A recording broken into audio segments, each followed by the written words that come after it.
Halo, selamat malam, shalom. Perkenalkan, nama saya Santi Tamara Utapea dengan NIM 0120211023, D3 Keperawatan dari mahasiswa Stika Santi Elizabeth Medan. Di sini saya akan menjelaskan tentang penjelasan kor pulmonal. Adapun definisinya yaitu adalah keadaan perubahan struktur yang fungsi ventrikel jantung kanan akibat penyakit primer pada sistem pernapasan. Penyebab utama kor pulmonal adalah hipertensi pulmonal.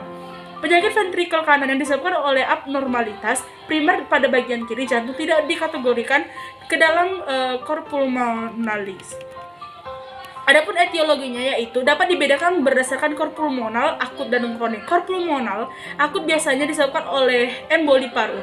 Kor pulmonal ini kronik mempunyai banyak etiologi, antara lain penyakit baru obstruktif, penyakit paru restriktif, penyakit pembuluh darah paru, dan penyakit insufisiensi paru sentral seperti sindrom sleep anemia. Di antara berbagai etiologi kor pulmonal kronik, penyakit paru obstruktif seperti penyakit paru obstruktif kronik merupakan penyebab tersering kor pulmonal kronik.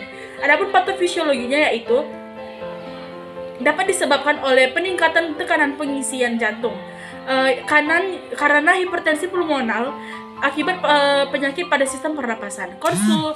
Konsensus para ahli menyebutkan bahwa disfungsi ventrikel kiri yang menyebabkan disfungsi ventrikel kanan tidak dimasukkan dalam kor pulmonal. Sedangkan pada kor pulmonal kronik dapat disebabkan oleh perubahan struktural yang terjadi pada akibat hipertensi pulmonal atau gangguan fungsi ventrikel kanan yang berhubungan dengan penyakit paru kronis atau hipoksemia. Adanya pun manifestasi klinis yaitu tidak menunjukkan gejala pada tahap-tahap awal, sehingga seringkali penyakit ini baru terdeteksi ketika sudah memasuki tahap lebih lanjut. Akibatnya penyakit menjadi sulit ditangani. Oleh karena itu menjadi sangat sulit untuk ditangani. Gejala pertama dari penyakit ini adalah napas menjadi lebih pendek dari biasanya serta sakit kepala ringan ketika sedang beraktivitas. Namun karena gejala tersebut sama mirip dengan apa yang dirasakan oleh orang yang beraktivitas, mereka seringkali tidak segera memeriksa diri ke dokter. Ketika kondisinya mulai memburuk, gejala tetap awal.